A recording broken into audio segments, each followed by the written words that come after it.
Саламатсыздар ма, студенттер? Бүгінгі сабағымызды бастамастан бұрын назарымызды тақтаға аударайық. Студенттер, бүгінгі сабаққа қош келдіңіздер. Барлығыңызға сәттілік тілеймін.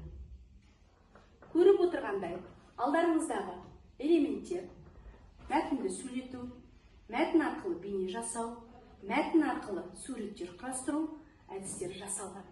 Бұл әдістер үшін қандай іс-әрекет жасалды деп ойлайсыздар? Яғни, бұл әрекеттер жасанды интеллектіні қолдану арқылы жасалған. Сонымен, бүгінгі біздің тақырыбымыз жасанды интеллектіні қолдану саласы. Сабақтың мақсаты жасанды интеллектіні қолдану саласын сипаттау, қолдану.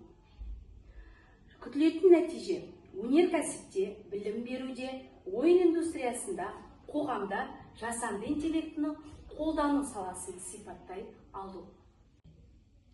Яғни, бүгінгі сабағымыздың тақырыбына сәйкес жасанды интеллект және оның қолдану салалары туралы айтамыз. Жасанды интеллект дәстүрлі түрде адамдардың құзыретіндегі ерекше шығармашылық әрекеттерін интеллектуалды машиналардың орындауы болып табылады. Бұл туралы 1950 жылы Алан Тюринг жасанды интеллект анықтамасына эмпирикалық тест жасауды термин пайда болмай тұрып ұсынған. Оның айтуынша, сол тестке сәйкес ойлана алатын машина деп, онымен қатынасу барысында адам ретінде қабылданған машина ретінде айтамыз деп жасанды интеллектін айтқан. Сондай-ақ Алан Тюрингтің тұжырымдамасын 56 жылы Джон Маккартни осы жасанды интеллектінің негізгі ұғымын ұсынды. Ол бойынша жасанды интеллект саналы түрде ойлана алатын алу білігі деген мағынаны білдіреді деп атаған. Сонымен, жасанды интеллектінің бағыттары ойлану үрдісі, символдық модельдеу, табиғи тілмен жұмыс, білімді ұсыну, қолдану, машиналық оқыту, биологиялық модельдерді нейронды желі арқылы оқыту, машиналық шығармашылық жұмыс жасау, зерттеу интеллектуалды жүйелер. Бұл жерде айта кететін зерттеу интеллектуалды жүйелердің өзін төмендегідей топтастырған. Яғни, біздің қоғамды пайдалануына қарай мынандайға топтастырған. Яғни, жасанды интеллект нейронды желілер арқылы, жасанды интеллект есептеу логикалық жүйелерінде, жасанды интеллект генетикалық алгоритмдік жүйелерде, нақты уақыттағы сараптамалық жүйелерде, көп агентті жүйелерде, интеллектуалды басқару жүйелерінде, табиғи тілдік жүйелерде және сараптамалық жүйелерде кеңінен қолданады екен. Жасанды интеллект адам нейронының математикалық моделіне құрылған нейронды желі болып табылады. Біздің әрбір жасушамыз, яғни денеміздегі жасушамыз аксион мен дендриттерден тұрады. Яғни бұл дегеніміз бізге белгілі бір ақпарат келіп түссе, ол дендрит кіріс порты арқылы түседі. Ал нейрон желісі белгілі бір шарттарға негізделген дұрыс шешім қабылдауға мүмкіндік беретін үлгі болып табылады.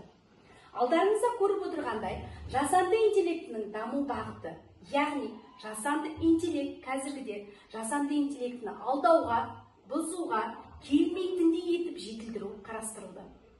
Сондай-ақ адамзат әлемнің ауқымды мәселелерін анықтап шешетін машина құрастыруды қарастырды.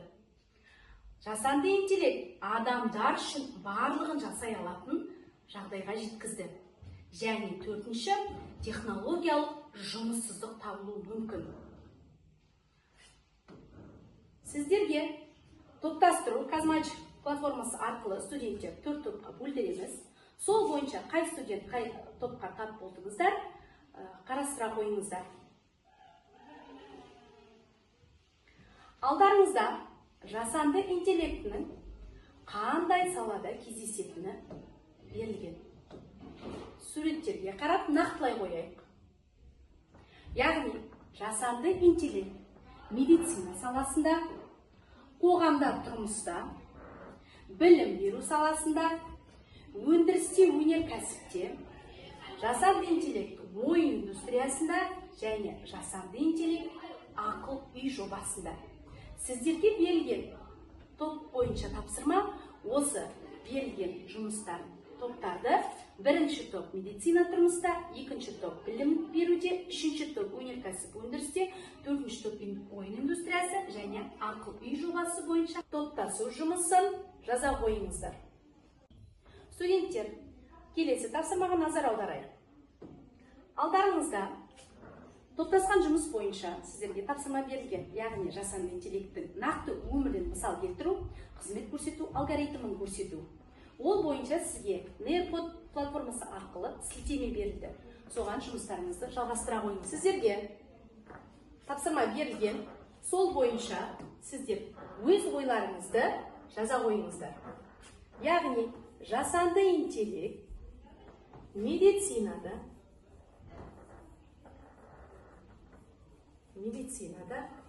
қандай өмірлік мысалға келіп жатыр? Мысалы, біз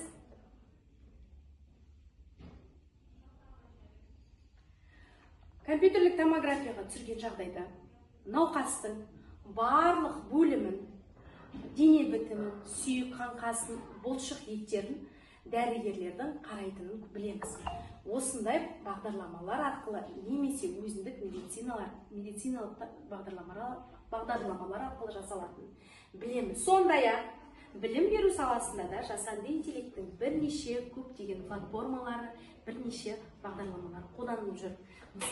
Мысалы ретінде, қазіргі трендке айналған куб әдісі, яғни көрнекілік құрал ретінде оқушыларға қызықты етіп тапсырманы элементтерді көрсету, оларды 3D көрінісін бірнеше жағынан көрсету жүзеге асырылып жатыр. Сондай-ақ білім беру саласында тағы бір мысал, дыбыстық сағат. Тапсырмаларды беруде студенттерге қызықты етіп тапсырмаларды дайындауға болады. Телефон арқылы сканерлеу арқылы голограмма ретінде тапсырмалар өз бейнеңізбен немесе 3D форматтардағы бейнелермен дыбыстық қосылумен шығарылады. Студенттер, практикалық жұмыс тапсырмасы. Оқулықта сатылымды болжау тапсырмасы берілген, яғни Excel бағдарламасы бойынша 2018 жылы мынандай сатылым бойынша, ол 20 жылы қандай сатылым болады? Болжам кестесін жасанды интеллект арқылы болжам кестесін құрастыру. Сатылым кестесіндегі бізде S26 ұяшығына төмендегідей формуланы жүргіземіз. Яғни бұл жерде абсолют салыстырмалы шамасы V2, V25 аралығындағы шаманы ол болжам кестесіне салу керек. Бізде болжам кестесі S26-да тұр. Соған болжам кестесін саламыз. Формуласын саламыз. Салғаннан кейін бізде 2020 жылы бірінші айда төмендегідей болжам шығуы мүмкін. Өсім, яғни. Бұны автоматты түрде толтыру ережесі бойынша 12 айға автоматты түрде толтырамыз. Шықты, қараңыздар. Ары қарай дәл осы бағытта көрсетілген формулаларды рет-ретімен салып, кестені толықтай болжам кестесін шығарамыз. Студенттер, бүгінгі сабағымызды бекіту мақсатында сіздерге төмендегідей сұрақтар беріліп тұр. Яғни, жасанды интеллекттің тиімділігі неде?